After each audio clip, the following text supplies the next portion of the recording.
Independent thoughts, independent life. This is Chad Benson. The city of Miami Beach is currently under a state of emergency. The city extending a state of emergency Sunday after throngs of mostly maskless crowds descended into the entertainment district over the weekend, dancing on cars, drinking in the streets, defying an 8 p.m. curfew issued Saturday, and protesting against it. Police swooping in, shooting pepper balls into the crowd. The stampede of partygoers fleeing Ocean Drive, some even trampled. City officials holding an emergency meeting Sunday, extending the 8 p.m. curfew in the entertainment district until mid-April. Florida. They just don't care, do they? Out of control, chaos, and craziness. And continuing to go, this is the mayor of Miami, Dan Gilbert, who is, he's the mayor of Miami Beach, and he's just being completely honest here. This is nuts. Local governments nearby have been sending us police to help. Now, of course, we don't want to be in a position where we're arresting our way out of this, but that's really the only thing we have. I have asked the governor for help with Florida Highway Patrol, and he has sent us additional highway patrol to help with our streets and with our arteries, which are getting all sorts of gridlock. But it's just a very unmanageable situation. Yeah. Because people are bursting at the seams to do something, in particular young kids who haven't done anything for a long time, and now they're out doing their thing. What did you expect? And Miami's been open. That's the reason. Look, normally spring break, it's Cabo, it's Miami. Used to be Fort Lauderdale. I don't know if it's still a party down there. But that's where people go, right? Cabo, Fort Lauderdale, Miami Beach now is the place. They head down there, they party, they have fun. That's it. Last year, very, very, very quiet comparatively to what you're going to get. People are bursting at the seams to do something. It's not just the young kids. But how are we doing across the board? How are we doing? We're doing okay. We're getting people vaccinated, which is good.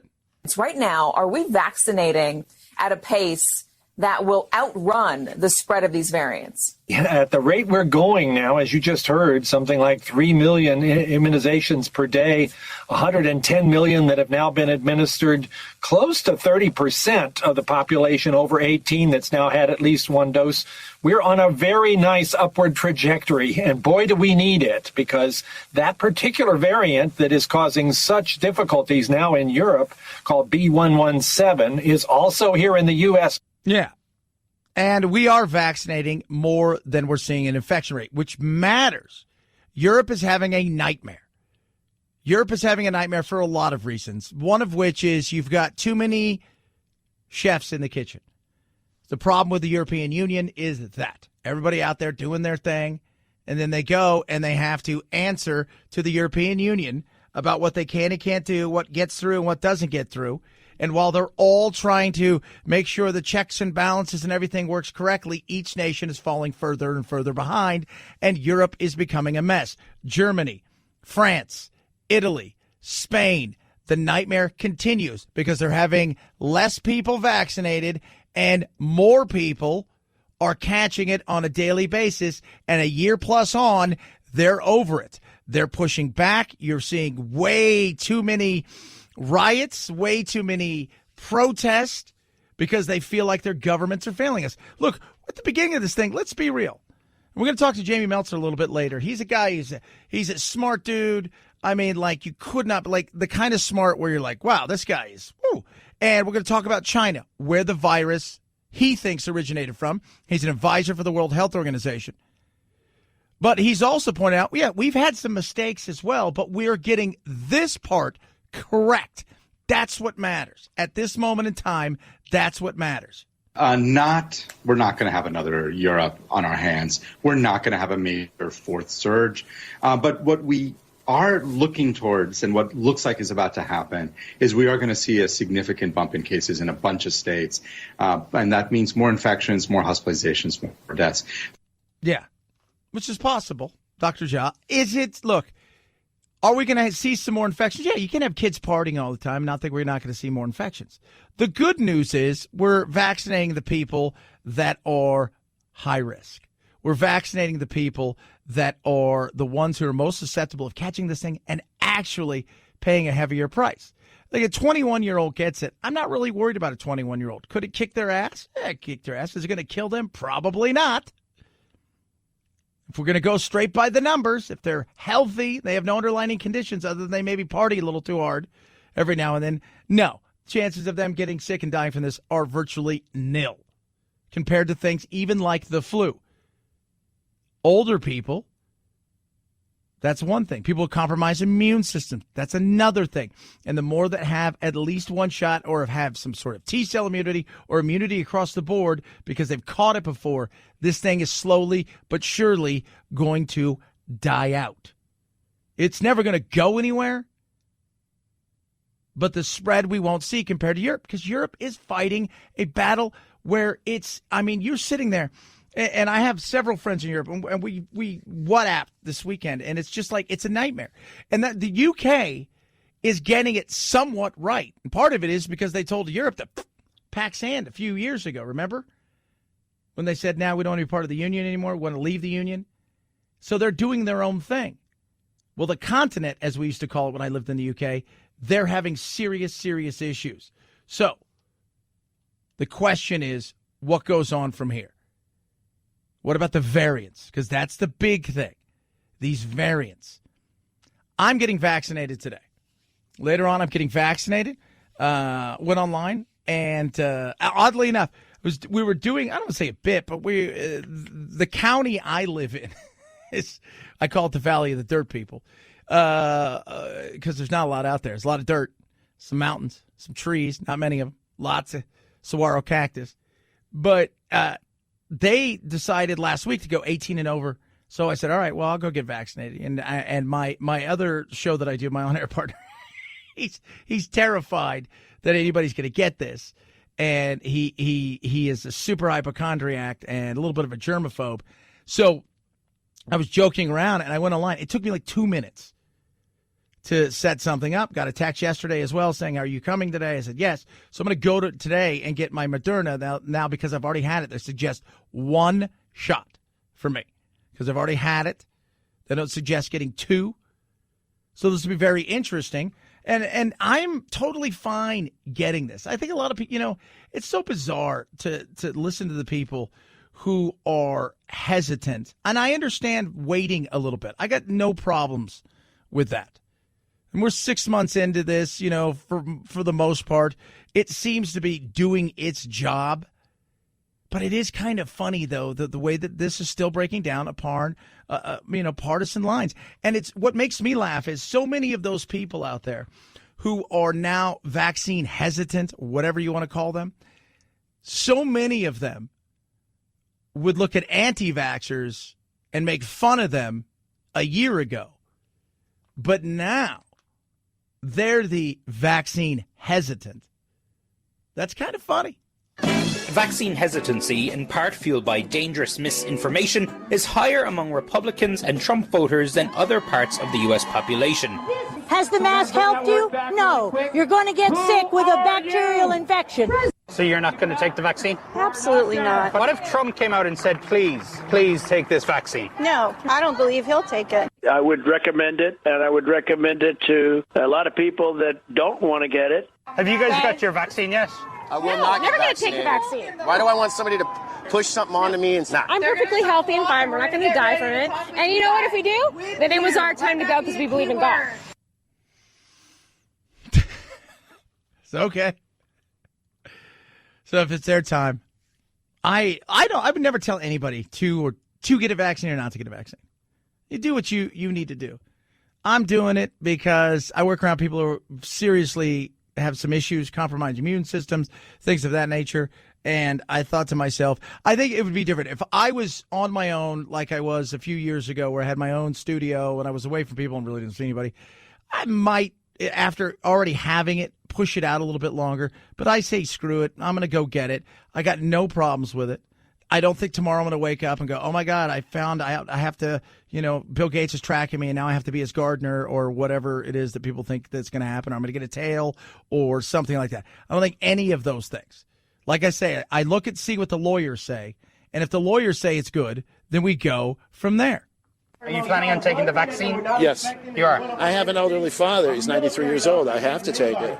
I don't want to get him sick. I don't want to get somebody else's mother or father sick. You're the first person to tell me you're going to take the vaccine.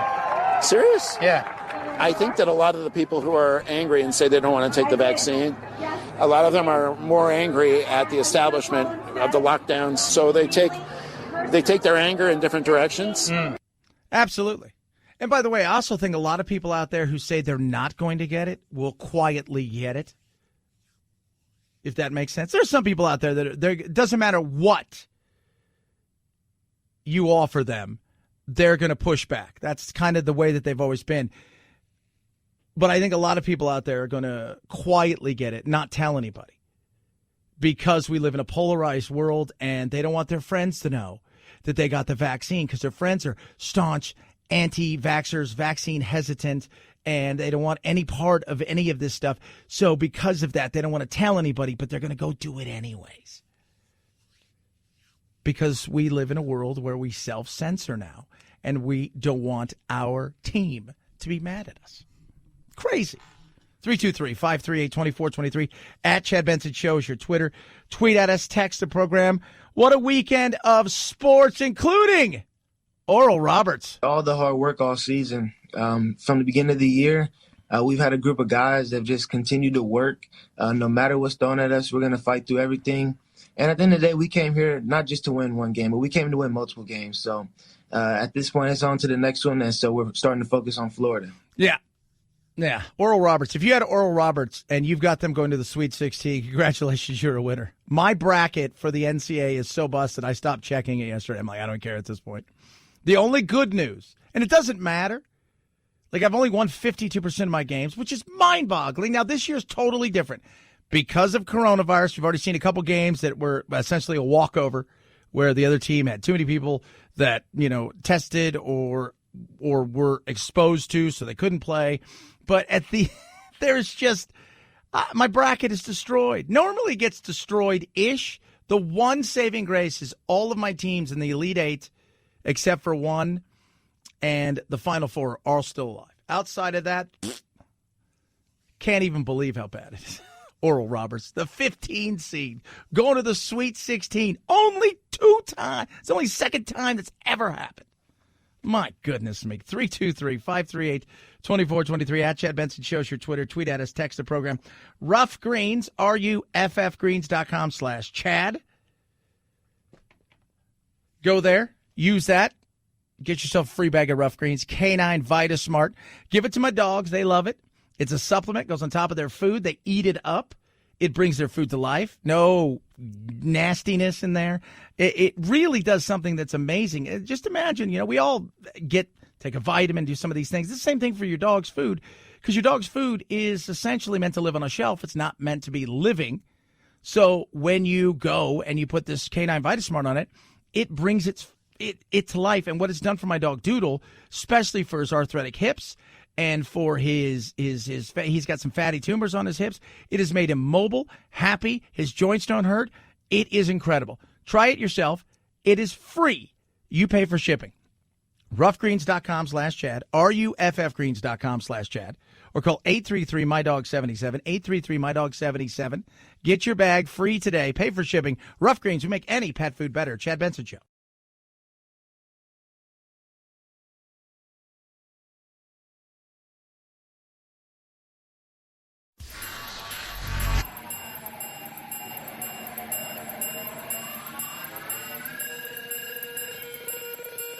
Set Chad straight.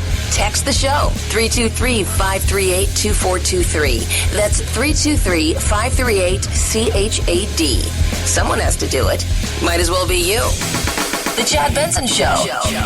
I think China is preparing the Chinese people for war. We heard the Chinese foreign ministry spokesman referring to the Alaska meeting said that there was the strong smell of gunpowder. I don't know if they're bluffing. I suspect that they are. But nonetheless, we know that when aggressive powers talk war, that when they bluff, they usually end up starting them. Those Chinese diplomats rolled into Anchorage. They were prepared to give that long, insulting speech to Secretary Blinken and to Jake Sullivan the National Security Advisor. All of this was planned from all appearances, and that means that this is one of the most dangerous periods of our lifetime. Gordon Chang, we're going to talk to him later on this week. He's an expert on China. And, yeah, you know what? That did not go well, that first meeting. That did not go well. And it's interesting because we're going to talk to Jamie Metzl here in a minute. And let me tell you something. He's got some interesting takes. He is, and about 30 other scientists have asked the World Health Organization as well as China, and he is an advisor for the World Health Organization. It's time for us to get to the bottom of what this thing really is and how it got out into the world and where it probably came from. But China is bossing everybody around. They have a bigger picture of things, and all they do is deny. And while they're denying and insulting because they believe that they are superior to everybody else because they have a dream of essentially being dominant for the entire world in a way that we're not talking about the military might. They're still well behind us on that. We are talking about, though, the opportunity for the world to have to come to them on the financial side. And that, to me, is something we need to do. And this is not the administration, I think, that's going to be able to stop them whatsoever. Now, Gordon went even further about the deliberate, he calls it the release of the virus. Are you an adherent to the view that the Chinese, in effect, deliberately unleashed what amounts to viral warfare on the Western world? Yeah, that's clear. We know that China announced that COVID-19 was human-to-human transmissible only on January 20 of last year. But they knew at least 5 weeks before, maybe even months before, that it was highly contagious. Yeah, they did. And there's a lot in that. Now, do I think it was released like that? No. But do I think that they lied and covered it up, and because of that, the world's paying a price? Yes. Jamie Metzl is going to join us straight ahead. He's an advisor for the World Health Organization. We're going to talk about China and the virus. Chad Benson Show.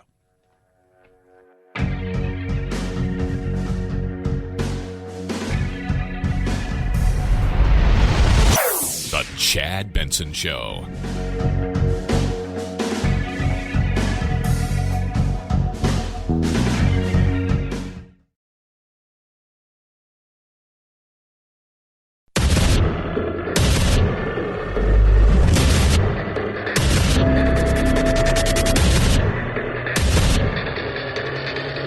Independent thoughts, independent life.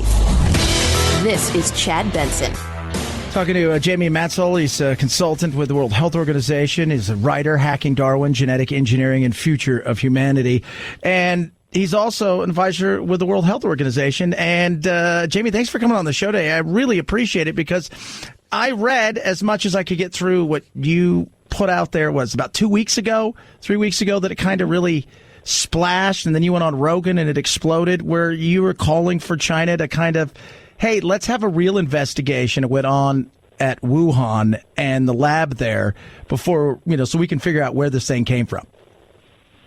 Yeah, so Chad, first, thanks so much. Really happy to be here with you.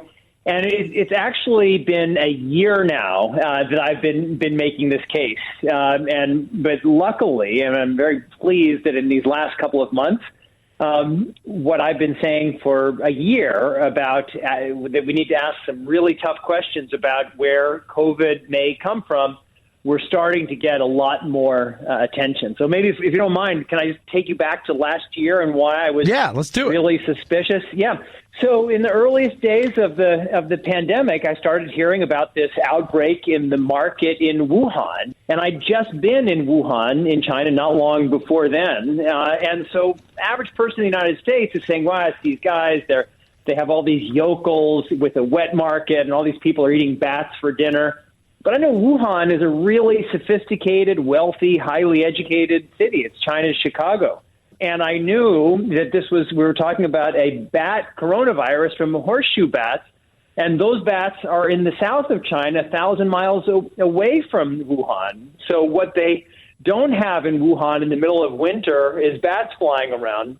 What they do have is China's only level 4 virology institute with the world's largest collection of bat coronaviruses that's doing highly controversial gain-of-function research on these viruses. And so I thought, geez, well, maybe there's some crazy stuff happening with bats and intermediate animal hosts, or maybe we just use basic logic to say, well, there's this lab here doing this work. It has a spotty safety record. We know this virus emerges out in the world, totally ready for showtime with humans. And that seemed really suspicious. So I built my website on my website, jamiemetzl.com. I started compiling the evidence, and it just got more and more overwhelming. And so last year I started writing articles. I had a piece in the Wall Street Journal. I was doing interviews. But I was labeled a conspiracy theorist because there was a whole campaign to try to underplay the possibility of a lab leak. And this year, that story is starting to emerge, and I'm really pleased we're getting the level of attention that we are. Yeah, and last year, Jamie, it was politics. But politics here became it became crazy because you couldn't ask questions about where this comes. And we need to know where this thing came from because that'll help us. Yeah, absolutely. And that was the tragedy of how this happened, last year. There were some people like me and small number of others who were saying, hey, let's get to the right answer. Then there was President Trump, and some people liked him, some people didn't like him. But the fact that he was so clearly blaming China and the World Health Organization, both of which were, there's a lot to point fingers at, but as a way of not pointing fingers at ourselves, and people didn't want to get caught up in that in that politics. So there was like all of this stupid stuff that was preventing people from just saying, hey, what's the right answer? Let's just look at the evidence and just be honest about what went wrong, what went wrong in China, what went wrong here. And I'm hoping that we can do a better job of having that conversation now. Talking to Jamie Metzl. He's a consultant with the World Health Organization. He's a writer, Hacking Darwin, Genetic Engineering and Future of Humanity. Look, you go to Asia. You've got degrees about Asia, like the geopolitical side of Asian society and how all this stuff works. Yeah. And I never thought it was nefarious. I always thought Barney Fife let this thing out and China's covering this thing up. And we could have put an end to this thing a lot earlier. But China is about protecting China. They don't care about anything else. Yeah, I mean, that's the tragedy. Let's just say that my hypothesis is right. Let's just say that this pandemic comes from an accidental lab leak from the Wuhan Institute of Virology. I mean, that's really terrible, but countries make mistakes, terrible mistakes. And I was working in the White House and we accidentally bombed the Chinese embassy in Belgrade. We've had companies like Union Carbide that have terrible accidents.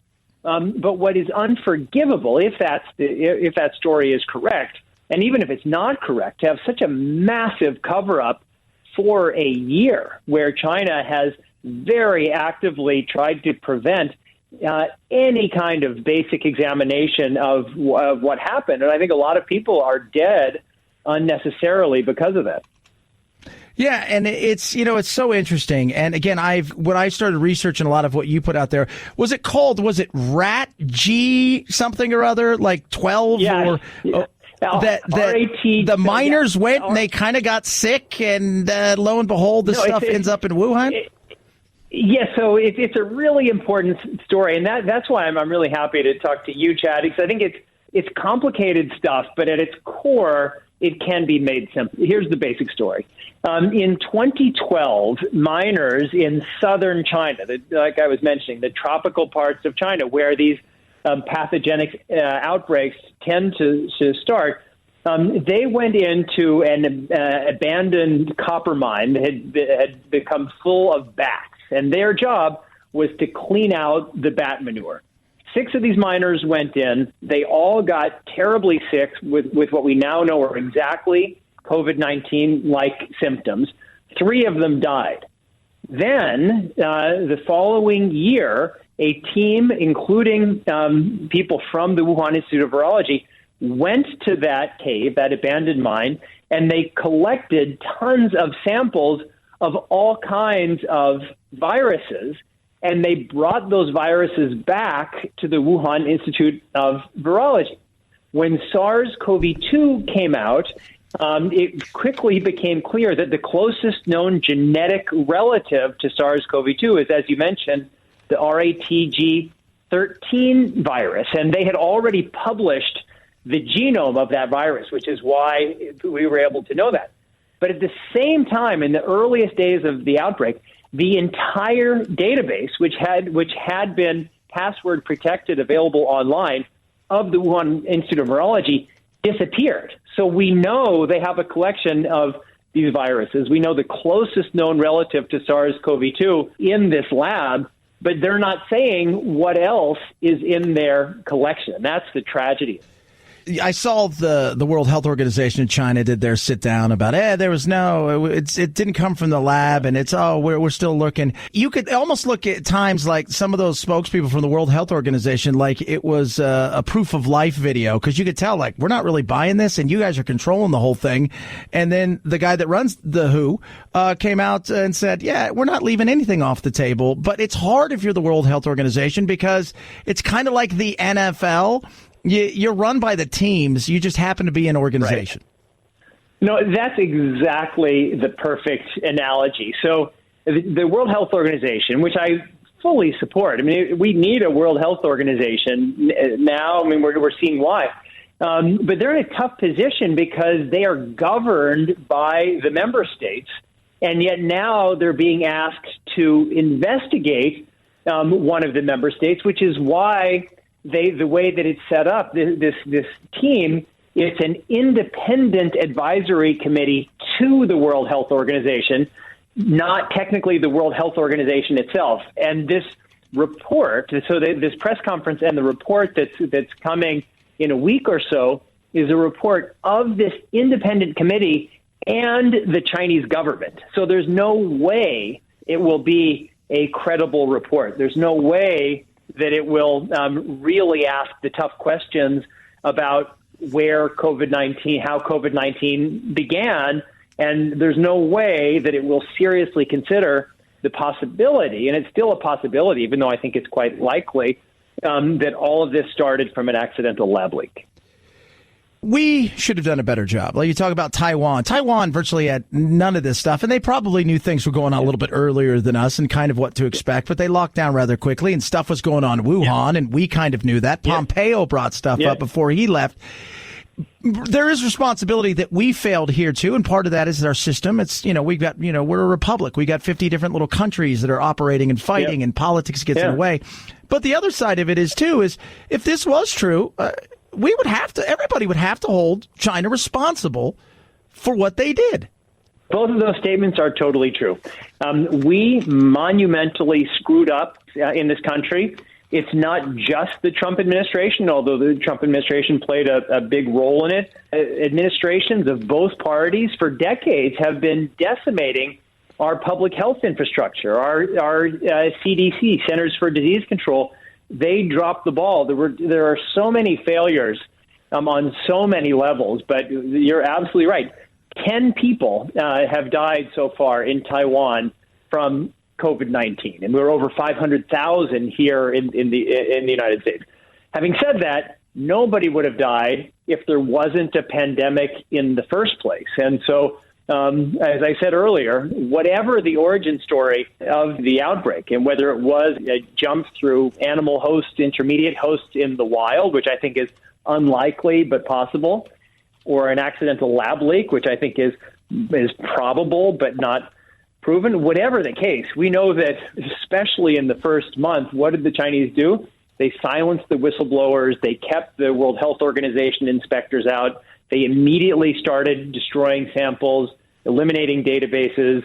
They imprisoned journalists who asked tough questions. And from then until now, they have a universal gag order on scientists, making it illegal for them to say anything public or publish anything without approval on the origins of the pandemic. So there are many people who are today dead because of the behavior of the Chinese government. Many people are also dead because of the behavior of the American government. All right, Jamie, where do we go from here? Obviously, China is not going to ever be an open society. Like you say, you could walk through Tiananmen Square anywhere and see Chairman Mao. The Great Leap Forward killed almost 50 million people, and yet he still celebrated. So the chances of us finding out the truth, but how do we go from here to figure out how we can fix this thing? Because we still need to figure out where it came from. Do we just take a leap? So there's two pieces of this. One is how to best understand where this comes from. And we at least shouldn't be doing the Chinese Communist Party's job for it. We need to be articulating, well, what does a full investigation look like? What are the records, the samples, the personnel that we need to have access to in order to crack this case? And I think it's fully crackable if we had that access. So our starting point shouldn't be, well, what will China do? It's here we have 2.5 million people are dead. Billions of people's lives are disrupted. We demand to have this kind of information. And if China wants to say screw you to the rest of the world, it has that right, but we shouldn't make it easy on them. We also need to have full investigation with all of the resources that we have. I'm part of a group of academics and scholars and other experts who for months have been meeting virtually, and we're always presenting data to each other, challenging each other, so there's information to be had. Obviously, it would be better to have a full investigation. But we also need to ask some bigger structural questions. What went wrong here? We talked about the World Health Organization. Why is it that the World Health Organization isn't allowed to have its own global surveillance system? Why is it that they didn't have the authority to send emergency responders to Wuhan on day one? And even though they wanted to send them, they couldn't get visas to enter into China, and there was nothing they could do.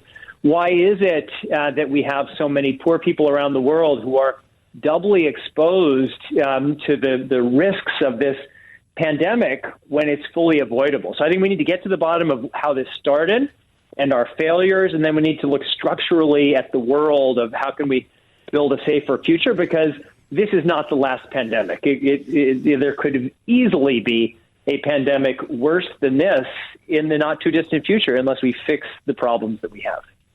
Absolutely. Jamie Metzl, I'd love to do it again because I want to find out what exactly is a futurist. That's just the coolest thing ever. And I also want to find out, because you were on Rogan, you said chocolate could be good for you. And I'm like, I like chocolate. Oh, my God. Yes. Well, then you're in. And if you like chocolate, as long as it's dark chocolate, count me in to come back. Oh, you're the man. I appreciate it. Thanks so much for coming on. I love having you on, and it was awesome.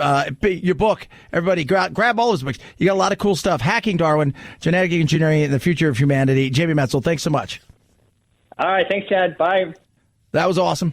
That was real. It's also scary, but I think a lot of what we couldn't talk about last year because, politics. 323-538-2423 at Chad Benson Shows your Twitter. It's the Chad Benson Show.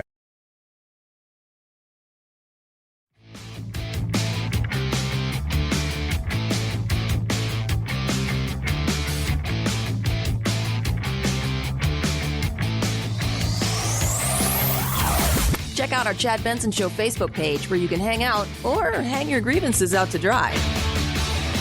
This is Chad Benson. And I think it's going to be a long, long time. The touchdown brings me back again to find I'm not the man they think I am back home. Oh, no. I'm a rocket man. He turns 90 today, William Shatner. I could listen to that all day. He was walking before walking. Now, walking has come along because he's more expressive. But when you listen to that, you're like, Shatner's got it going on. He does. 90 years old today. Who would have thought, right? This is, and again, think about this. If you're him, all those years that you pushed, you weren't thrilled, you came to an acceptance of, all right, this is what I am, and you ran with it. A lot of actors don't do that. A lot of actors don't do that. That's something that they get involved with where it becomes them and who they're recognized for. They struggle with. But he just, after a while, he's like, I don't care. This is who I am. Let's just do it. Can't put it down. Not going to run away from it. Just going to accept this, and from there, I'll make some money off it. By the way, just to let you guys know, it's worth about $100 million. So it's a good win for him. Just saying. My name is Raya. 3 weeks on top for Disney's Raya and the Last Dragon. The animated hit took in $5.2 million over the weekend for a 3-week domestic gross of just over $23 million, $71.2 million globally. Impressive. Of course, the pandemic's keeping the bar lowered for just what constitutes a hit, but we are seeing signs of a resurgent box office. Los Angeles just opening their movie theaters helped a lot this weekend, even though ticket sales are capped at half capacity. Yeah. It's going to get better, too, and bigger. Everybody's looking at King Kong versus Godzilla, Godzilla versus King Kong. I'm not sure who gets top billing, as this will be the toe in the water to see how big the movie industry can bounce back this year. Chad Benson Show. This is the Chad Benson Show.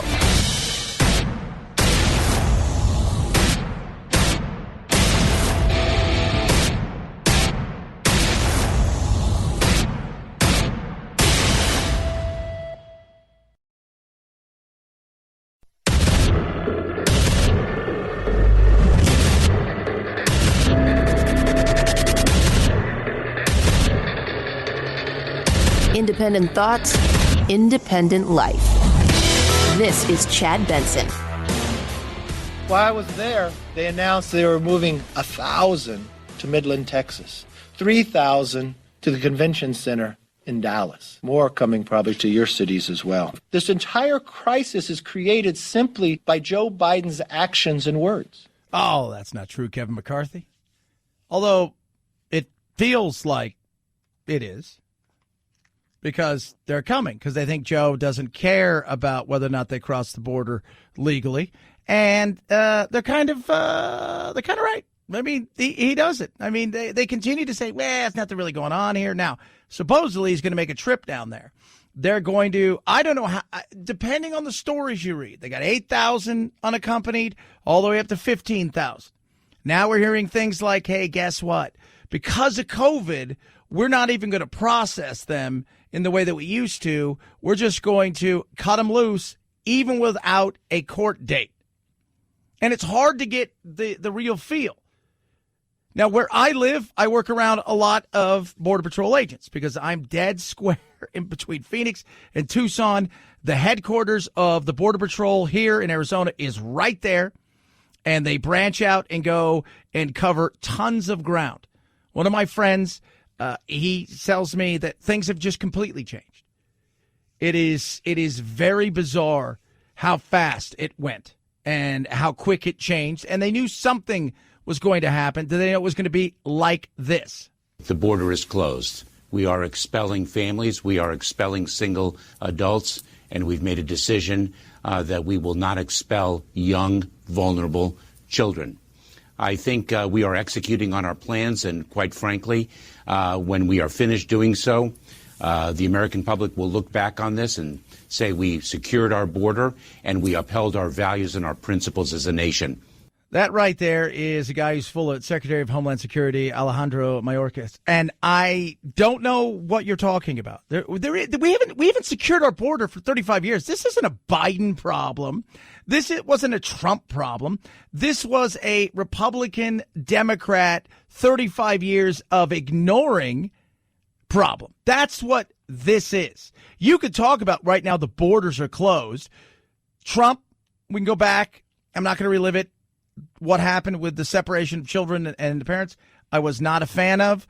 The way that he handled that wasn't good. On the other side of things, the way that he went after situations as far as, hey, if you're coming here to apply for asylum, you're going to wait on the other side of the border, I thought was good.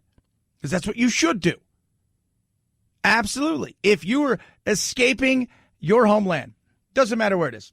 You think Brazil's bad, or Argentina, or Chile, or Venezuela, or whatever, wherever you think it is.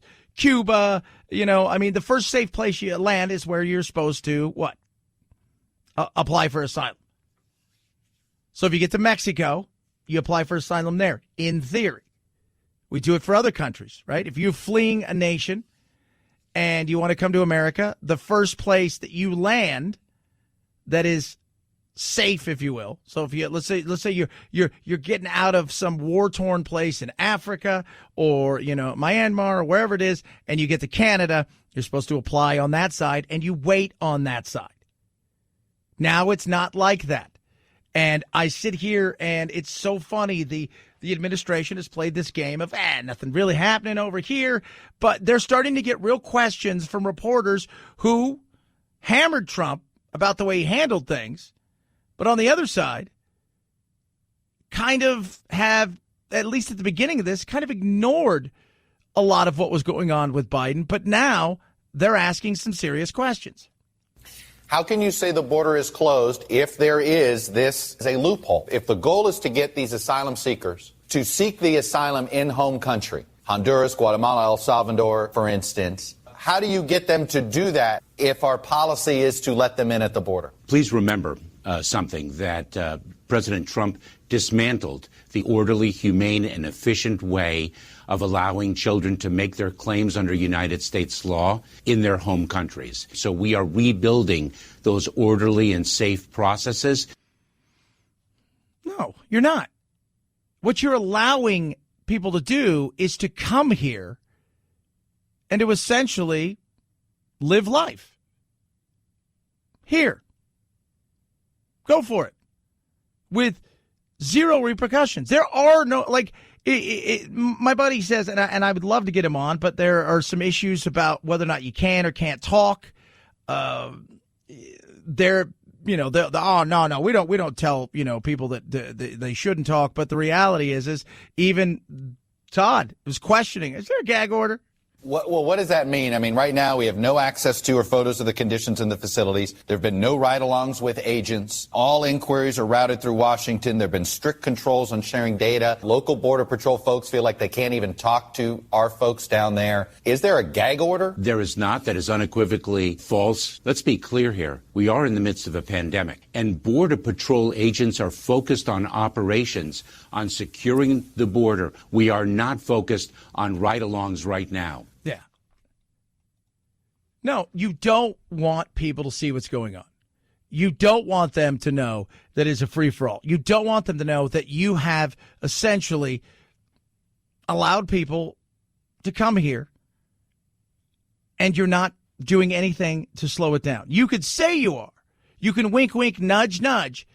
But the truth is, it's happening. Now, for all of the, people out there who are, let them all in and damn America and stuff like that, we're the most open nation when it comes to immigration.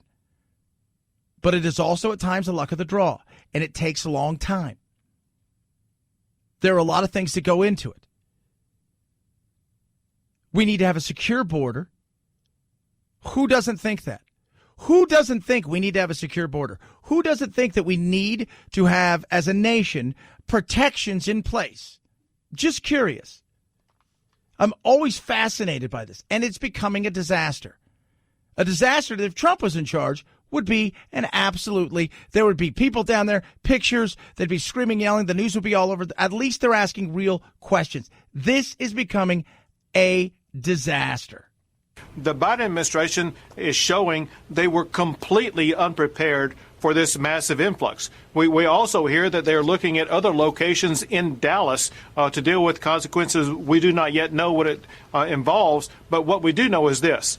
The Biden administration is unprepared for the size and the amount of number of people coming in, as well as the COVID or the water or health challenges that all these migrants are facing. So this is a total disaster by the Biden administration. Governor Abbott, Texas there, and he's right. Total disaster. It is not getting better. And it needs to be addressed. Before we go, hey, everybody has a pathway to citizenship in some way, shape, or form, and we're going to do this and we're going to do that. Before we do any of that stuff, let's get a handle on what's going on over here. The one thing the pandemic has done is just slow down travel in and out of the United States when it comes to airplanes, which is also another issue where you have people that come here and they overstay their visas for whatever reason. We need to deal with that, too. These are all things that need to be addressed. I don't care where you're from. These things need to be addressed. Will it be? Not by this administration. No, not by this administration. There's a lot of things that they're right now they're focusing on COVID. I get that completely. I think most of you do. But this right here isn't going to be dealt with in a way that I think is going to make everybody happy long term. And even a majority of people happy. Even if it's only 65%, it just isn't. It's going to be kicked to the curb. It is going to be brought out as a political ploy to raise money by both sides, but it will not be dealt with because it hasn't been for 35 years. So why do you think it should be now? It's not going to be any different. 323-538-2423 at Chad Benson Shows your Twitter. Tweet at us, text the program. Love hearing from every single one of you. Astra Zeneca. They're trying. We do things differently here, and to get FDA authorization, FDA approval, that is considered the global gold standard. So we have to look at the data under a microscope, and there are still a lot of gaps and unanswered questions in terms of this particular vaccine. Yep. Jen Ashton there. Doctor, how good is it? Is there blood clots? That's the big thing. It's only if those events go up above the background rate that there's a safety signal. And right now there's been no evidence of that, but we will be looking at that very, very closely. Yeah. And there's the issue right now. We hear that there is all of these issues with blood clots. How real is it? Is it one or two? Is it because of AstraZeneca? Is it because of the person is susceptible to that? Anyways, I mean, there are a lot of different things that go into this. And when you're talking about giving hundreds of thousands and millions of shots across the globe daily, you're going to expect some issues. You are. But this is another one. And they talked about the fact that we may need 5 of these en masse to fight this pandemic. And this would be essentially the 5th. There's a couple other things coming as well, including Israel starting phase 1 of a vaccine that will be in pill form that should fight off, or at least they hope, stop this thing. And that would be something you could take at home. So that's a win right there. That's still a ways off, though. 323-538-2423 at Chad Benson Show is your Twitter. Tweet at us, text the program. With all that being said, last night, crazy Miami Beach. Our city commission and our city leaders are really, like me, are very concerned. They're not sleeping at night either. And we worry what's going to happen in the evening. So we're trying to get a handle on it. And we're only doing it through policing and a curfew. Dan Gilbert, the mayor right there. Thousands of people taking to the streets. No mask. They're partying. They're having fun. It's kids. They're getting crazy. They're getting loose. They have no care in the world of what's going on. They're young, dumb. They believe they're invincible. Understand that. They're throwing out curfews. As we all know, curfews usually don't really rock and roll. And by the way, if you're worried about a curfew, just tell everybody you are protesting.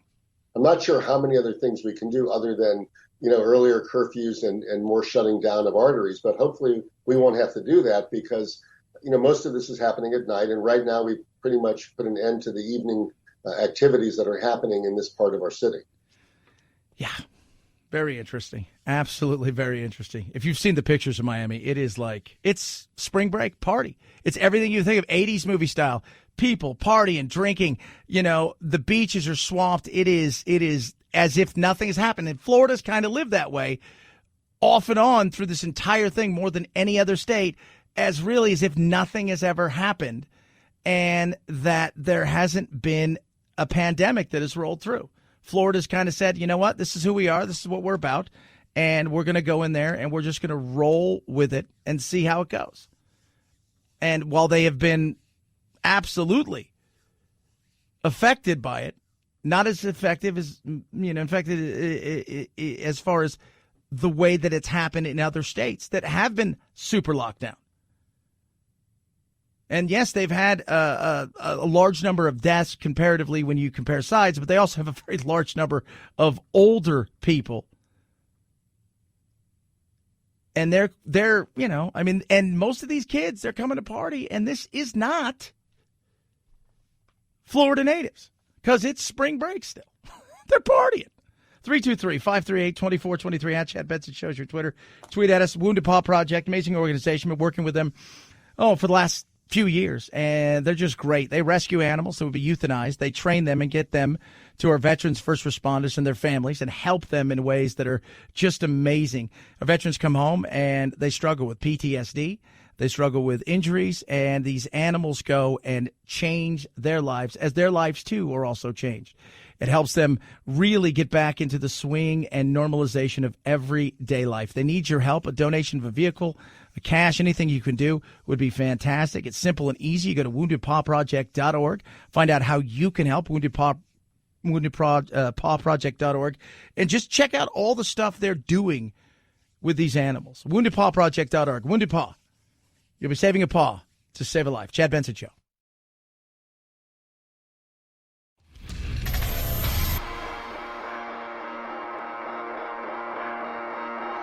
Welcome to Chad. No, not the country. The institution. The Chad Benson Show. 5, 4, 3, 2, 1, 0. Ignition. Liftoff. Now it's time to find out what's trending. What's trending? Yeah, what does that mean? I mean something, right? Like it's trending on the old internet. What's trending? All right. Let's find out what's trending. A lot of March Madness, chaos, craziness, and lunacy. Let's just be honest there. Head over to Google. Rutgers bounced. Illinois bounced. Loyola bounces them. And that nun, sister, what's her name? I don't know. She got her vaccine. She got to go watch them. Said a prayer. You can't. You're not going to stop that. The religious, look at this. Oral Roberts. Going to the Sweet 16. Think about that. Going to the Sweet 16. 15 seed. They said, we're just happy to be a school that glorifies God. Get them out of there. Good for them. They screw up everybody's bracket. Everybody's bracket, but that lady or guy at work who knows nothing about the teams whatsoever and probably thinks Oral Roberts is a dental school. They're the ones who are leading your brackets at work. Kylie Jenner, both on Twitter and Google, being criticized for trying to help a makeup artist, and she's worth like $900 million, and people are, of course, hammering her because she's asking that people help and give. Why don't you give? Shut up. Miami Beach trending big time on Twitter and Instagram and everywhere else. If you've not seen the pictures, let's just say that Miami Beach has no idea that there's anything going on. Life is normal, and that normal is spring break 1986. It's crazy. Oh, some of the pictures are nuts. Biden border crisis also trending big time. And Thomas Middleditch, who is an actor, was in Silicon Valley and a bunch of other things, is being accused for unwanted groping and touching at a former goth club.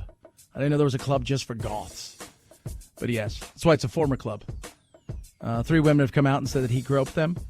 And he's got a new show on CBS. And it's going to be interesting in this world of, how fast do we react? How fast does CBS react in a situation like this? 323-538-2423 at Chad Benson Shows your Twitter. Tweet at us. Text the program. Spirit Airlines has no spirit. Talk about that. And the wokeness. Bill Maher still pissed. Rightly so. Chad Benson Show.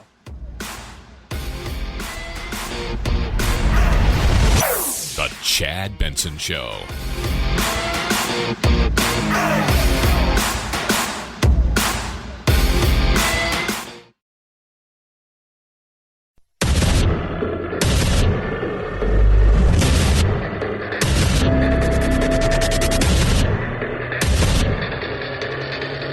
Independent thoughts, independent life. This is Chad Benson. Back up again and say that Biden administration has this under control. It will take, it is change, and it'll take some time, but it is values-based, humanitarian in its aspects, pragmatic in how to, with a plan to get things done. Wow. So did you guys get all that? Probably not. It's Nancy Pelosi. We have an issue with, how about this? Because this is the other thing that's going on with the border. It's a crisis. It's not a crisis. We're fighting over a word. Plain semantics. No, there's an issue. Call it whatever the hell you want. Crisis, non-crisis. I'm just going to call it this. We have a serious issue. This issue didn't start with Biden. No matter how much they want to blame Trump, right? Because there's always a Trump thing. So, well, this is probably Trump's fault, right? Like everything is Trump's fault. How can you say the border is closed if there is a loophole? If the goal is to get these asylum seekers to seek the asylum in home country, Honduras, Guatemala, El Salvador, for instance, how do you get them to do that if our policy is to let them in at the border? Please remember something, that President Trump dismantled the orderly, humane, and efficient way of allowing children to make their claims under United States law in their home countries. So we are rebuilding those orderly and safe processes. Yeah. Trump did what you should have done. You should apply over there to come here. What we need are more judges. We need to have a system that expedites certain things. And we need to have a set of rules and laws that we're not going to agree on it all. But we need to have a set of rules and laws where we can look up and we can say, all right, it's not perfect because everybody's going to want a little something, but we're going to follow these things. Because right now what we have is a set of rules and laws that nobody follows. At times, they're very nebulous, and it's frustrating. Plus, sometimes it's the luck of the draw when it comes to judging. It is so ridiculous. We have a politics problem and a humanitarian crisis at the border. That's what we have. You know that they play this game. Human beings are struggling with it like you cannot believe. These are. I mean, I talked to my friends out there in McCallum. So heard all over and blessed to be out there at KURV. The Curve. What's up, Sergio? And I've been out there. And Sergio, who runs KURV out there in McAllen, Texas, he took my team down to the border, and we spent a day with the Border Patrol agents, a few days just traversing all over, looking at all of these things. And this was several years ago, and it was insane to see what was going on there. It was crazy. It was. That was a problem then. Not a lot has changed. The politics may have changed a little bit. Maybe it's become a little bit more divisive. We've become a little bit more angry. We've become a little bit more defensive. But none of this has changed at all. People are coming here.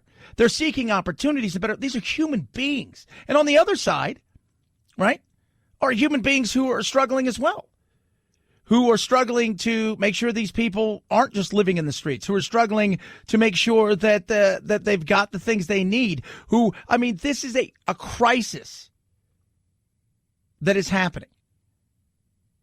But it has been happening for years and years. And can we all just call BS on the arbitrary, 11 million people? Because we know it's not 11 million. You know it and I know it. Here's a question for you. What if you found out it was 50 million? How'd that make you feel? But wait. Well, 11 million we're fine with. 50 million? Who knows how many are here? We need to fix the issues. But it comes with a cost. And the cost is, by fixing a problem, you take away the opportunity to make money from the problem, to politic on the problem, to get elected because of the problem. And that's a big issue. When you take on something like this, you do realize there is a hill that you're going to die on if you go at it hard enough. And I know anything about politicians, the hill that they're willing to die on is none until they're at the end and they decide, okay, I've done everything I wanted to do. I've made all the money I've needed to make. I've made the connections I needed to make. I'm overdoing this. I'll speak my mind. I'll do my thing because I know I'm not running again. Frustration. Absolutely. Fix the problem. I'm not looking for perfection. I don't think anybody is. And if you're looking for perfection, these are not the people to be looking to. But I'm looking for somebody to have a clear path and to sort some things out in a way that you go, okay, look, it's not perfect, but it's better than what we have. 323-538-2423 at Chad Benson Show's your Twitter. Tweet at us, text the program. Are you vaccine hesitant? Vaccine hesitancy, in part fueled by dangerous misinformation, is higher among Republicans and Trump voters than other parts of the U.S. population. Has the mask helped you? No. You're going to get sick with a bacterial infection. So you're not going to take the vaccine? Absolutely not. What if Trump came out and said, please take this vaccine? No, I don't believe he'll take it. I would recommend it, and I would recommend it to a lot of people that don't want to get it. Have you guys got your vaccine yet? I will not get vaccinated. Never going to take the vaccine. Why do I want somebody to push something onto me and I'm perfectly healthy and fine. We're not going to die from it. And you know what? If we do, then it was our time to go because we believe in God. Okay, well, there you go. It's our time to go if you believe in God. I'm getting a vaccine today. People are like, I can't. It's the mixed reaction by people is it's really weird. Oh, I can't believe you're going to do it. You've already had it. Why don't you wait? I'm like, you know what? I'm going to get it. The opportunity. First of all, so let me tell you about this. So I do my two shows. I do my national show and then I do a local show. My co-host, his mom died of many things. COVID was the straw that broke the camel's back in her death, and he is very much a mask wearer, and he is all of those things, and he's a great guy, and I love him to death. But it was an opportunity to get just to see if I could get an appointment, because the county I live in out here in Arizona, the Valley of the Dirt People, is what I call it, Pinal County. And where Sheriff Mark Lamb is, you should see him on Live PD. That county went 18 and over for the county side. So I just went online to see if I could get on. It took me a minute to search where I had to look, and then it took me probably another 3 or 4 minutes to secure my vaccine. So I'm getting a Moderna, and I'll get that today, and I'm not worried about it. But the reaction by somebody, oh, I can't believe you're going to get it. You know what's in that? I'm like, stuff. No, I don't. Do you know what's in it? Yeah, because you've read something on the internet. I mean, you can read and do the research, and I've done that. But at the same time, do you understand it all? Look, I don't know what's in the polio vaccine, but I know it works. How about you guys, right? Yeah, pretty much. So I figure, you know what? I'll go do it. And I've had some people like, I'm surprised you're doing it. Good for you. And I've had other people that are like, oh, I can't believe you're going to do it. And then you've had the people like, do you know what's going to happen to you? I'm like, what? Am I growing a tail? Like, if I get superpowers, I'll be like, well, I'm all right with that. Okay with that. Well, what if, look, I've already had it. And they said if you've had it, you should get one shot, and there's a chance that you're not going to feel great after your shot. More so than other people would, because you're going to have an immune system that is supercharged. All right. Well, it's a possibility. It's also a possibility that doesn't happen. But it is amazing to see. And so many of the people that I talk to, I know they're go after anti-vaxxers when it comes to the measles and everything else. But when it comes to this, because it's a control issue, and so much of that is what this is about, control. They feel like they're being told they have to take it or else.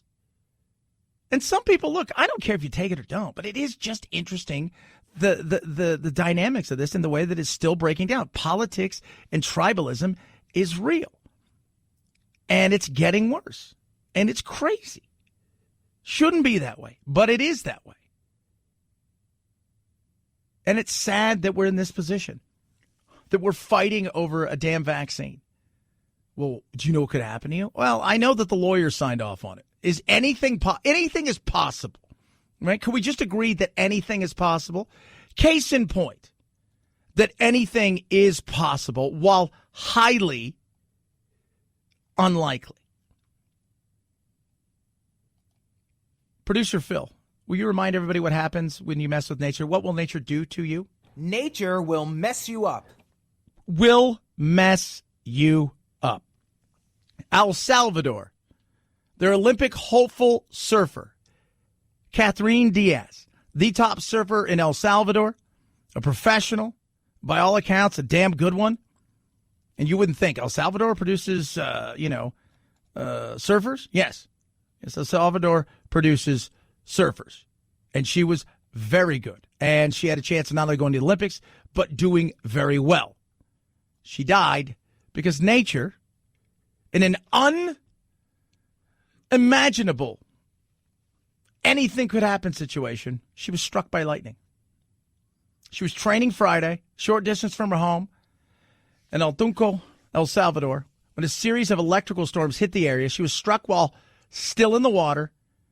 They tried to help her. They tried to revive her. Paramedics came, but she couldn't be revived. She died on the beach. They said the sky was clear, and there was no storm in sight. Then all of a sudden, boom, something popped up, and boom, it was quick. Anything is possible. Still highly unlikely. 323-538-2423 at Chad Benson Show is your Twitter. Tweet at us. It's crazy. I mean, you're just out there, you're surfing. It's a beautiful day. Shiny. Beautiful blue skies. Gets a little darker, but you know what? And all of a sudden, electrical storm. And you run for water. That's why the minute the lightning comes, especially in places like golf, what do they tell you to do? Don't go under a tree and get away from water. Get yourself to some sort of shelter. Tree's not good either because it likes trees. 323-538-2423 at Chad Benson Shows your Twitter. Tweet at us. Love hearing from all of you. Home title lock. Don't have your house stolen. Cyber criminals are better than ever before. Stealing a car is for amateurs. Stealing homes and everything else is what cyber criminals do, and they make a ton of money doing it. It is simple and easy. All of your stuff is out there. All of it. County Recorder has everything. So they can go check out your street address, your name on the title. Next thing you know, because of public records, they've got a copy of it, forged some signatures, fake notary, sign the house over themselves as if you sold it to them, and then the court battle is on. But that's not until you find out that you're hundreds of thousands of dollars potentially in debt because they've taken out loans from your home. How do you protect yourself? Home title lock. Simple and easy. Anything that happens to your title now, you know nothing about. Nothing. With home title lock, you'll be alerted to anything that happens. And that matters. Because by the time you find out the amount of money you're going to spend to save your home and to save your bank account is huge. Protect yourself now with Home Title Lock. Go right now. Register at Home Title Lock. Use your address. Find out if you've been a victim of this. Use code radio. Get 30 days free protection. HomeTitleLock.com, code radio. HomeTitleLock.com, code radio. Chad Benson Show.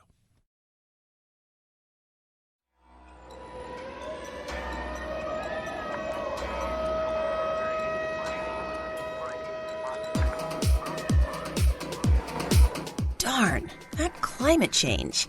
Batten down the hatches.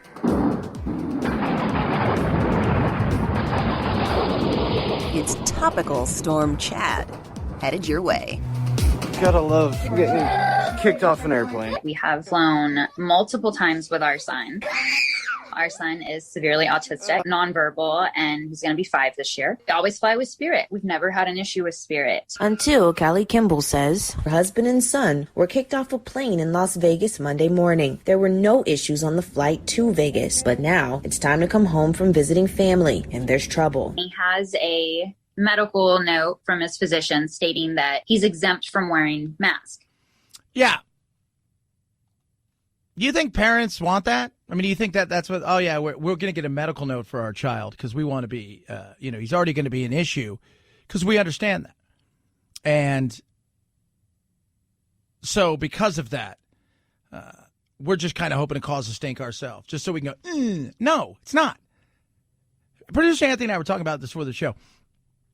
This right here This is all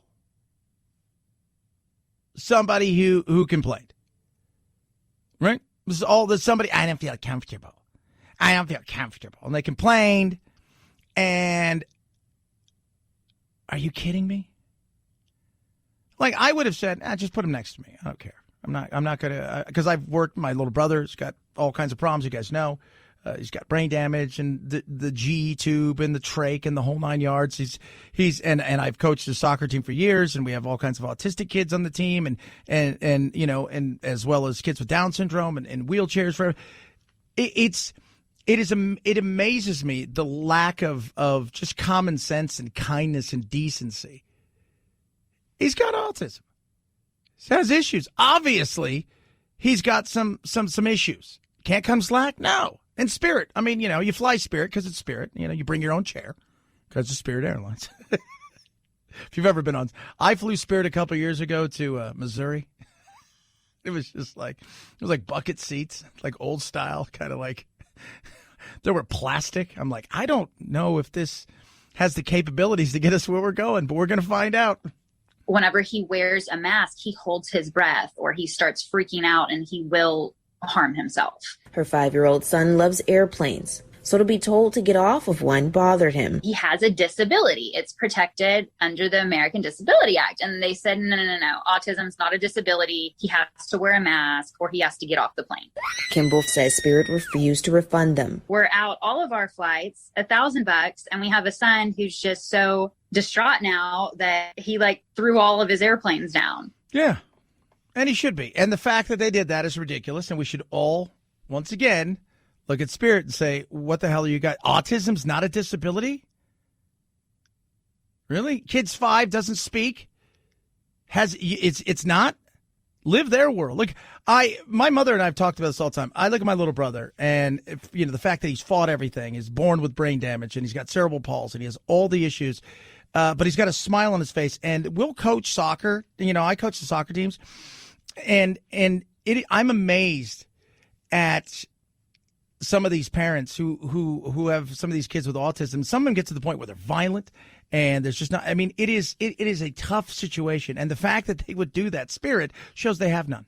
This is a freaking nightmare, and I've never in my life, being the parent of an autistic kid, it's really, really hard, and I've never in my life experienced that kind of discrimination from someone. I understand that COVID is real and that we need to take the precautions to protect everyone, but he has a disability. He can't wear the mask. Well, somebody felt uncomfortable. Get over yourselves. Throw them off the plane.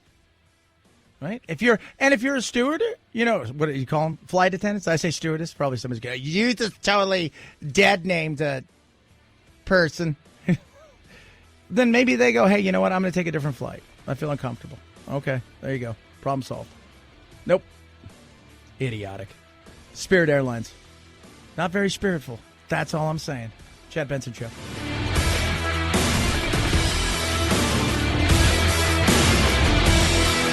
This is the Chad Benson Show.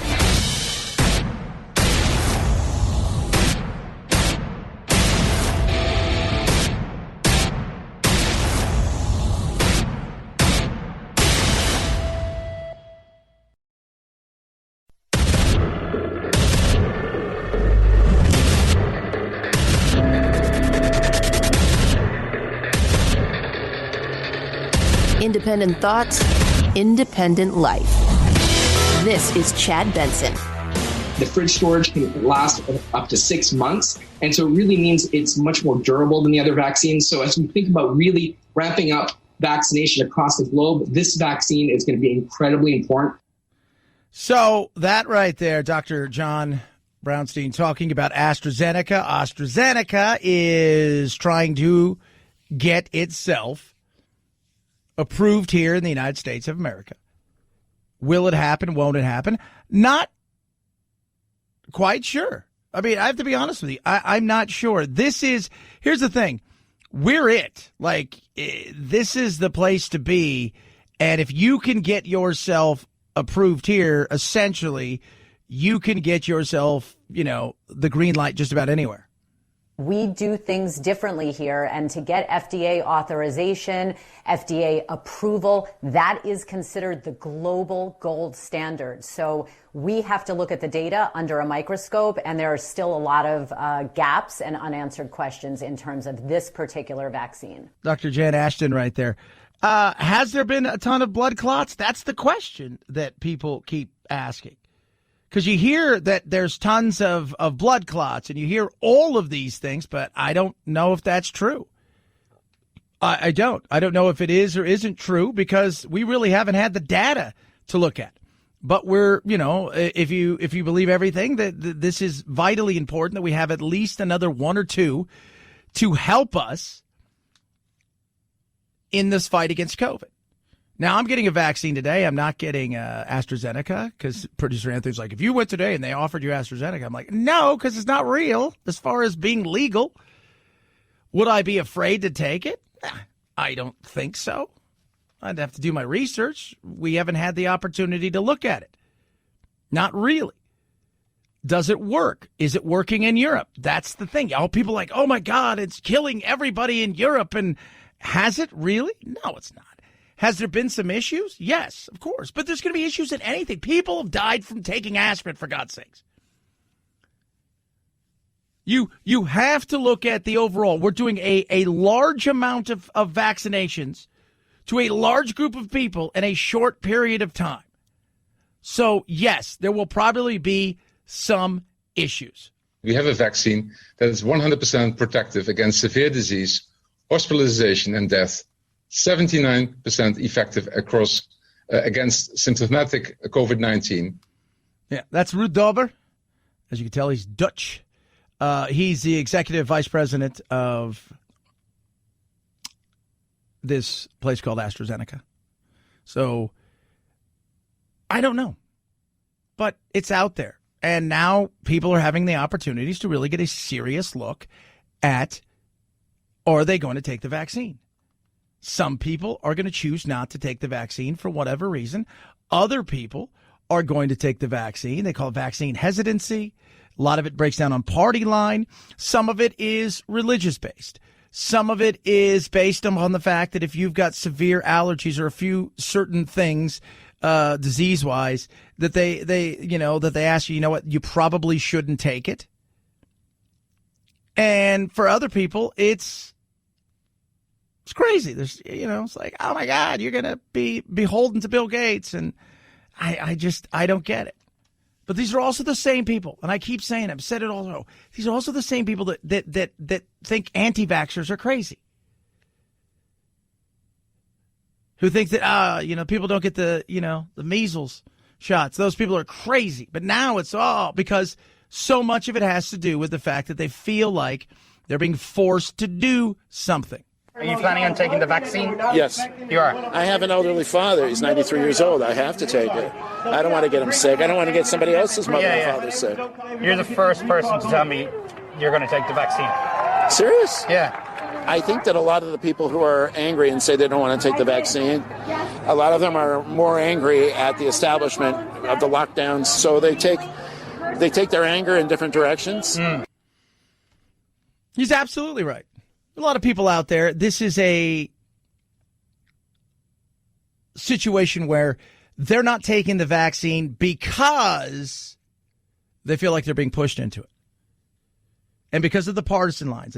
This thing was created by, the media to destroy Trump, the lockdowns for more control. Now you've got the vaccine, which and many people are trying to force us to take. And it's about control.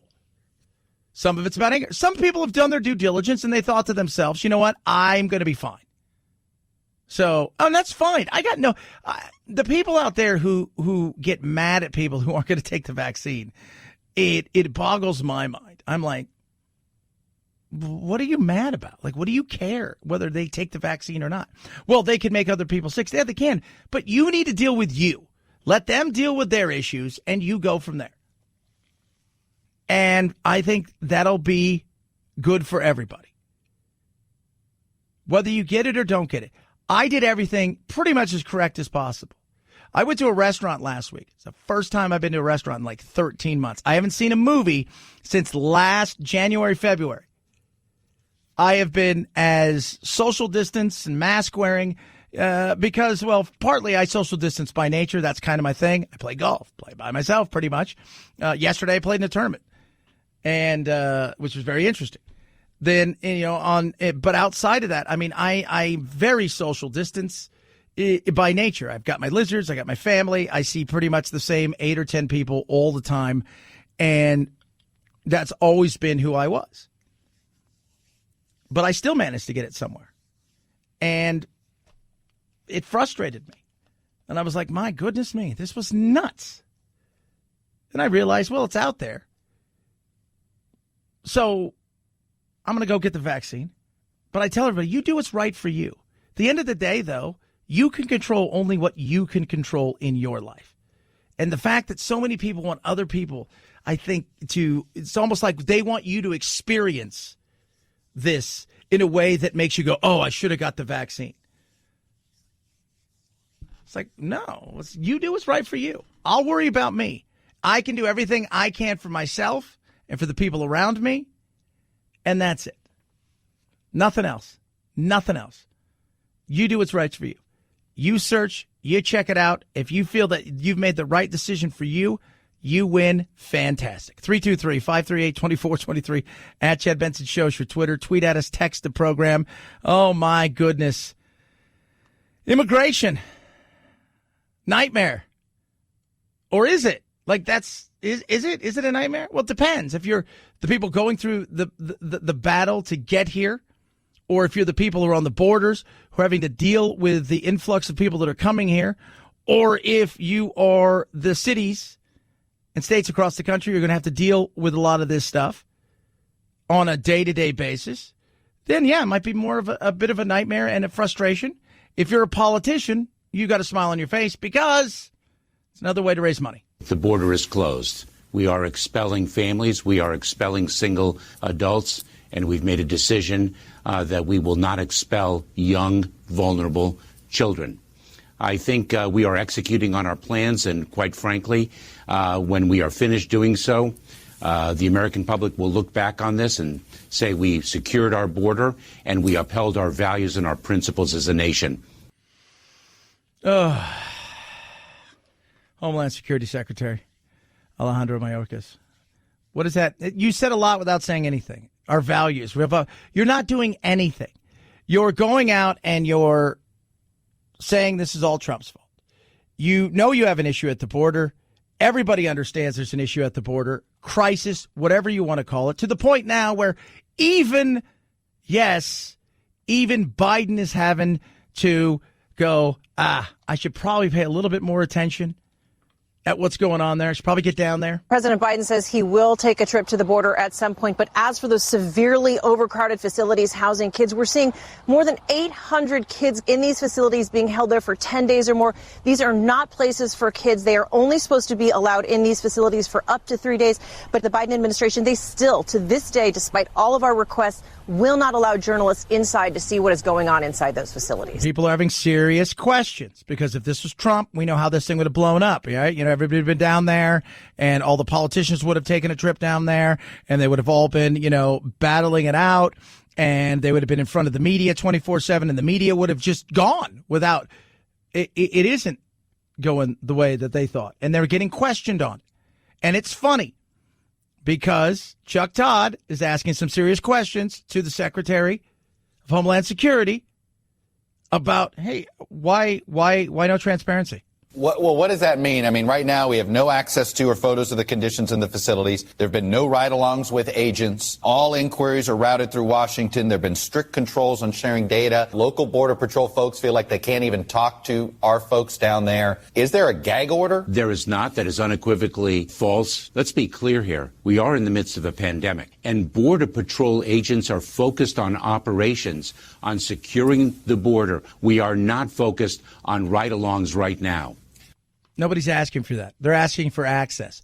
You're shutting everything down. I talk to border agents almost on a daily basis, and that's because my neighbors are pretty much all Border Patrol agents, because where I live happens to be in the perfect proximity between Phoenix and Tucson. In the center is the Border Patrol headquarters out here, and the street I get off on to go home is the place where they are headquartered. And I see them. In fact, the vehicles I see the most are Border Patrol vehicles.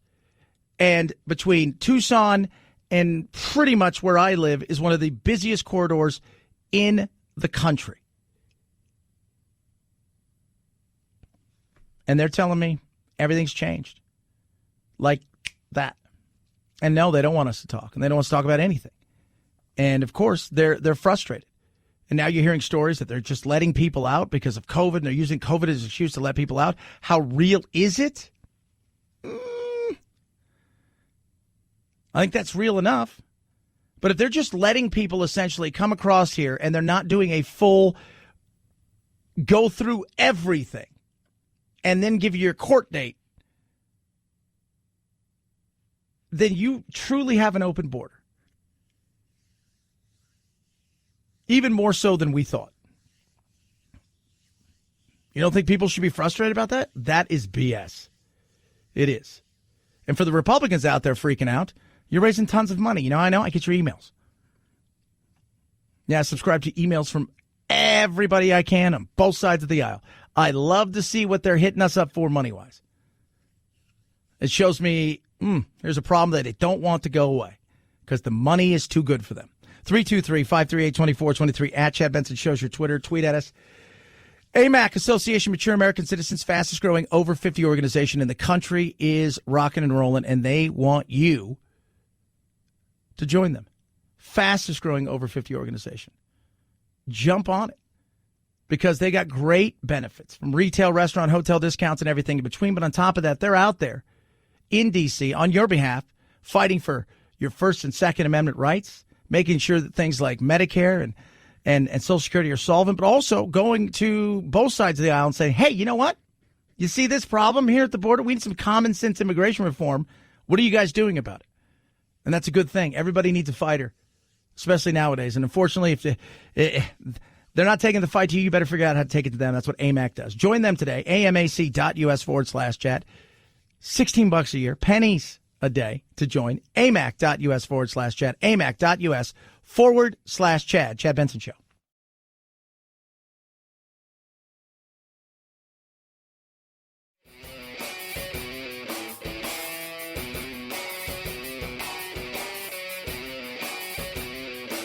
Being antisocial sucks. Hang with Chad's friends on Facebook, The Chad Benson Show. And if you just need some alone time, head on over to Twitter at Chad Benson Show. Either way, we can't wait to meet the real you.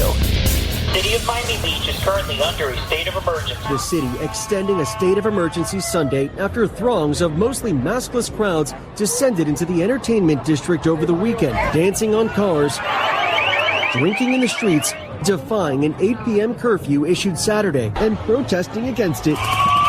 Police swooping in, shooting pepper balls into the crowd. A stampede of partygoers fleeing Ocean Drive, some even trampled. City officials holding an emergency meeting Sunday, extending the 8 p.m. curfew in the entertainment district until mid-April. Yeah, having a little fun in Miami.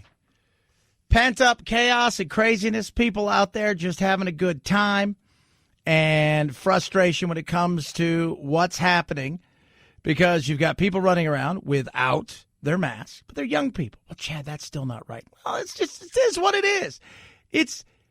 Let me tell you about being young, because you might remember it.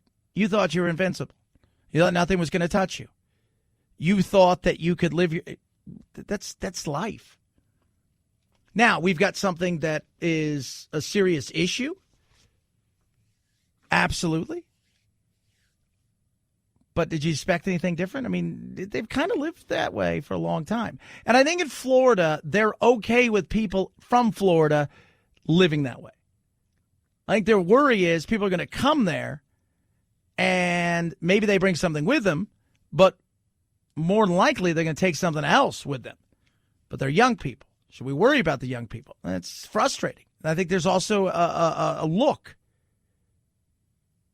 too, where people are going, oh, God, Florida's at it again.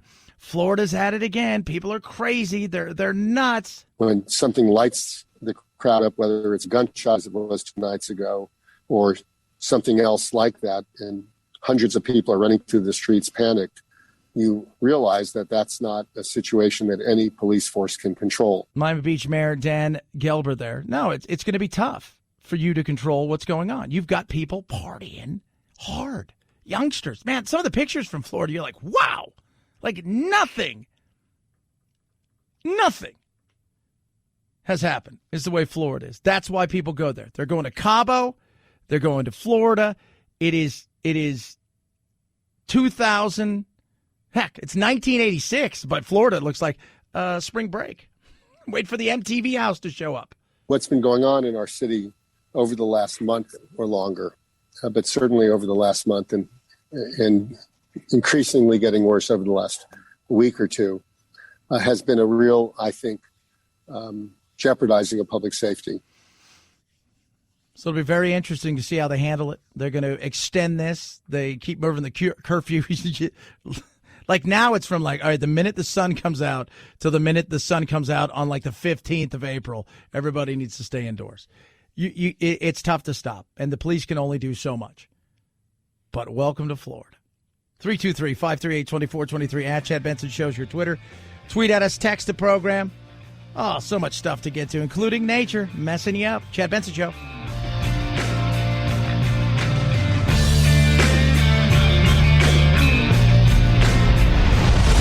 The Chad Benson Show.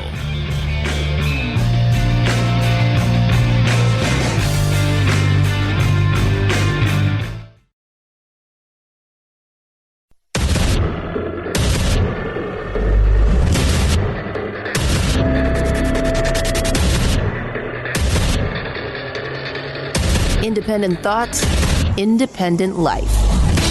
This is Chad Benson. I think China is preparing the Chinese people for war. We heard the Chinese foreign ministry spokesman referring to the Alaska meeting said that there was the strong smell of gunpowder. I don't know if they're bluffing. I suspect that they are. But nonetheless, we know that when aggressive powers talk war, that when they bluff, they usually end up starting them. Those Chinese diplomats rolled into Anchorage. They were prepared to give that long, insulting speech to Secretary Blinken and to Jake Sullivan, the National Security Advisor. All of this was planned from all appearances. And that means that this is one of the most dangerous periods of our lifetime. Gordon Chang, we're going to talk to him on Thursday or Friday of this week. He is a smart cat, gets a lot of what's going on with China and the relationship between China and the world, not just the U.S., the world. China is all about China and the domination of China. They don't want to spread their goodwill everywhere. What they want is to dominate. They want to make sure that they're self-sufficient, and at the same time, they want to boss everybody else around. And they have built this up through years and years and decades of control and fear, and nobody's going to look them in the face right now and tell them no. They're just not. And that includes this administration. Trump had a hard time. It's a tough thing. We need to get tough. We need to get tough. Jamie Metzl, if you haven't heard, we talked to him earlier. You can check it out on the podcast.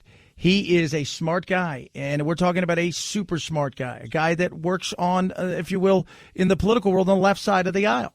He is also a guy who works with the World Health Organization as an advisor, and he talked about the fact that, quite frankly, a lot of what's going on right now when it comes to things like the coronavirus just shows you that China cares only about China. It's about protecting themselves. And that a lot of what's been caused, while the reactions haven't been great by some of the Western countries, still, at the end of the day, it's China's issue. And China doesn't care. That's the other thing. They don't care. I know what China wants to achieve. That's pretty obvious. They wanted to show the Chinese people that they could boss the Americans around. We have seen this and heard this from elite Chinese voices since after the election last year. about how they own the United States. They can get us to do what they want. So it's an exceedingly arrogant state of mind on the part of Chinese leaders. And that means that they could do something which we'd have to push back hard. From our perspective, I think that we should not have held the talks, at least at this stage. We need to act first, then talk later. Yeah. And I doubt that this administration, and people could say, oh, it's got all to do with Hunter Biden. Take that out of the equation. This administration isn't up for something like that. Right now, he's focused, Biden, and rightly so, as is the rest of the world, at this moment in time, of sorting out COVID and getting it on a path where it mitigates it and it's negligible as far as the effects, so we can return back to some normalcy. But at that point in time, we need to deal with this. Because otherwise, their growth, which has been exponential, is going to get to a point where it will be too late to turn that tide. As far as the military size and the strength, we're still so far ahead. When it comes to the financial might, we're still ahead, despite what some people say. But it isn't going to be forever at the rate we're going. And that's what you need to worry about. All the talks of Russia, and all this, this is the group. These are the people, the communist government of a nation that is enjoying the somewhat freedom of fiscal life, but still being controlled. Controlled to the point where we were talking to Jamie Metzl, and I'm telling you guys, go check out the podcast, that you can go over there and you see pictures of Chairman Mao everywhere. He killed 50 million of his own people with the Great Leap Forward. It wasn't for the leap wasn't for everybody. And still, they know very little about what he did. So there are issues that we need to deal with them. Will we do it? I doubt it. Not anytime soon. 323-538-2423 at Chad Benson Show's your Twitter. Tweet at us, text the program, because we're too busy going around and looking to find out who could be the most woke person, right? How we can make sure that everything is great. Equity. How do we make sure that everybody feels that they're included in everything, even if they are, but even if they don't feel that they are, that we can doubly make them feel that way, that if you said something 8, 10, 12, 15 years ago, that we can hold you responsible for that today, even though back then it was totally fine, but we've changed the rules, and that now you hide your beliefs out of fear that somebody may take your beliefs and destroy your life. I never thought I would live in an era. I remember about the 50s, the blacklist era, when people would whisper that you were a communist and all it took was somebody informing on you and saying, oh, they saw you at a rally or at some peace march and you were branded and your career was over or you were on the blacklist. People go to parties now and they don't want to talk. They're like, can I talk? I don't know your girlfriend. She might be woke. Really? People, this informant thing, it's not just what you do, it's what you don't report. That's another way the goalpost moved. Yeah, that is. I mean, this is the insanity of what's happening. We talked about it last week, the cancel culture of what took place with Teen Vogue. Here's something you guys don't know. One of the people that stood up for Alexi McHammond, who was the Teen Vogue editor for all of about an hour and a half until 25-year-old tweets, or I don't know, like 8, 10-year-old tweets popped up and she was, of course, gone because everybody took it in such a way. The number 2 editor is also exiting.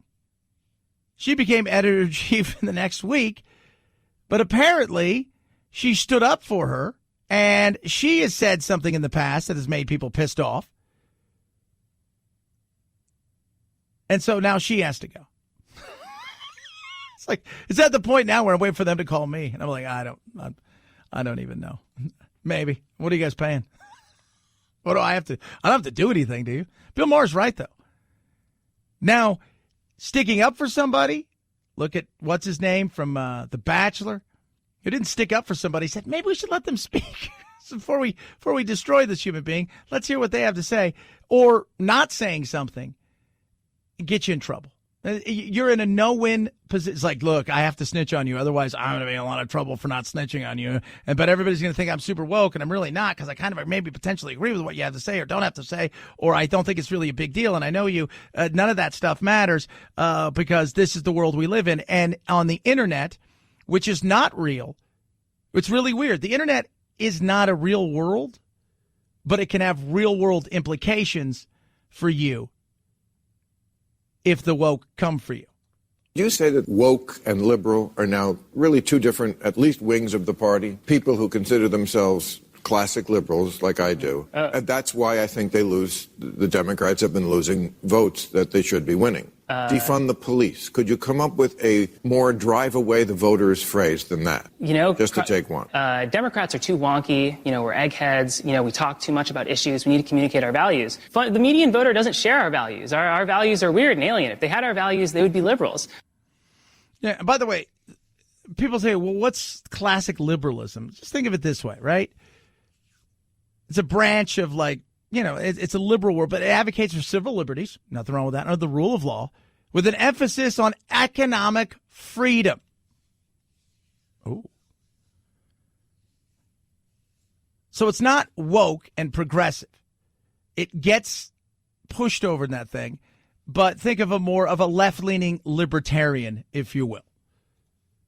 But that's David Shore right there, social democrat, talking about the difference between woke. And woke to me is more about punishment than, like, people call it cancel culture. No, it's punishment culture. They want to punish you. Let's punish you for stuff. How dare you ask a question? How dare you do anything that we think, and we being a small group of people who somehow get to wield a very big stick in the world of the interwebs. How dare you question anything or say something that we deem to be, as we go and retrograde everything like a paper. Could you imagine retrograding a paper? Well, we've decided this answer is wrong now. Even though you got it right 5 years ago, we've decided this answer is wrong, and because of that, we're going to take this away from you, and now you haven't graduated college. Wait, what? That's what it is. Both parties have been hijacked by extremes that twist the belief. That you look at both parties and you think, okay, I understand what this side is and what they were supposed to be. But through their essential corporations, which is kind of what they are, they've become something different. And it's gotten louder and louder. And both sides have allowed a small group of people to dictate way too much. And that isn't good. And wokeness or punishment culture is totally different. The only way Democrats historically won elections was by talking about concrete issues that people agreed with us on. It's how Bill Clinton won. It's how, Barack Obama won. And, I think that was one of Joe Biden's strengths. The important thing is to just realize that most non-white voters are not liberal. They don't identify as liberal. We should take that really seriously. Realizing that most voters don't share our values means that we should instead try to meet people where they are with the values that they actually hold, and that we should talk to them about issues that they care about. Yeah. That's where the Republicans have screwed up to a point of it's bizarre. Most people don't have that woke progressive belief. They just don't.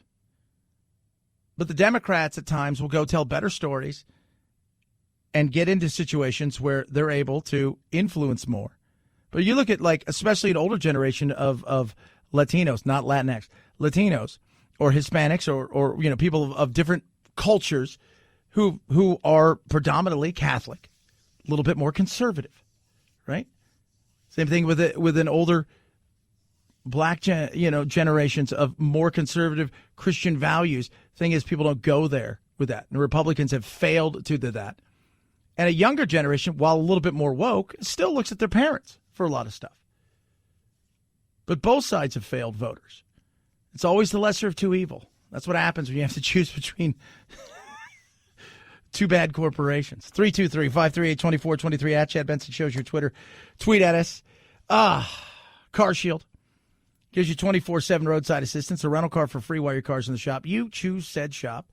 They get them paid directly. You pay a small deductible. It's simple. Nothing hard about it. You be specific. You know, so many people said, Chad, well, I tried, it didn't work. I said, well, what'd you do? Well, I got a blanket policy. Did you read anything? No. I told him, I said, you didn't even ask for the things. You got to be specific, right? Like that's just it. You know, if your knee hurts, you don't go to a doctor that's ear, nose, and throat, right? You be specific on things that you're looking for in your car. That's why they say, does your car have a ton of electronics? You worried about that? Yeah. Okay, then. That's the plan that's right for you. What about on the other side of stuff? Maybe you don't have any of that. Well, then don't get a plan like that, but you do worry about your engine and your transmission. They have plans to start as low as $99 a month. Call them up. Be specific. 800-665-2157. 800-665-2157. Mention code Benson. Saves you 10%. Or go to carshield.com. Carshield.com. Use code Benson to save 10%. A deductible may apply. Chad Benson Show.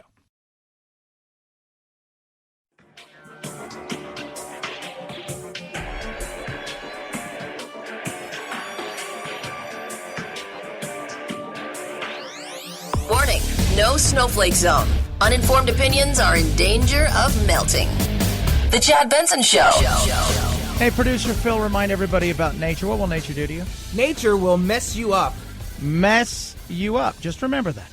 The 9-year-old suffering a bite wound on his shoulder off Miami Beach Sunday. Rescue ASAP on the right arm. Visiting with his family from Minnesota, the boy's mom, Christine Weisskopf, telling ABC affiliate WPLG she was holding his hand while he played in the water when it happened. He just said, ow, and then I looked down and there was about a 4-foot gray shark just kind of swimming away. So I just scooped him up and ran him up the beach. His dad, Ren, says they're grateful their son is going to be okay. I just love him so much. He's such a great kid. I'd have been like, dude, you got a story for days now. You got a story forever. Hey, dude, remember when you got bit by a shark? Okay, these girls want to know when you got bit by a shark. Oh, yeah, he got bit by a shark. He was a little kid, got bit by and by the time you get that age, it was probably a great white. Right now, it's probably just a little gray reef, but more like it's a bull shark, because bull sharks are the worst.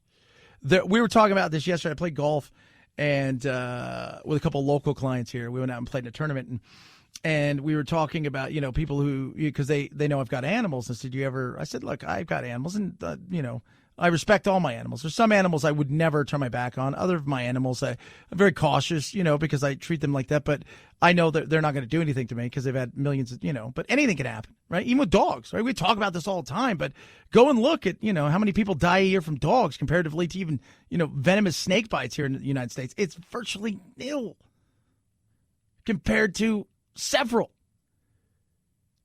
But sharks are a different story, and bull sharks are the worst. There's a lady that free dives with great white sharks, and she talks about, as long as they can see me. We are, you know, it's a situation when you're touching them, they got zero problems. You're not food.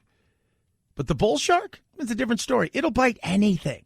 I was holding his hand the whole time, and he was kind of body surfing a little bit, and so when I pulled him up, he had fallen on his stomach, and when I pulled him up, I noticed that there was just a big chunk of skin missing from his shoulder. What I don't like right now is that the beach is still open. Kids are still down there playing. They're in the same spot where my son just got attacked, and I don't know if it's because of spring break or whatever, but the beach should be closed.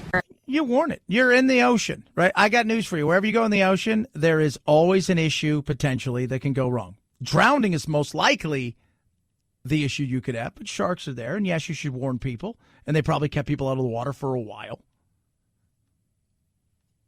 Now you've got the other side of things, where you can go into nature, even though it's a place where nature is to be viewed only because, well, stupid.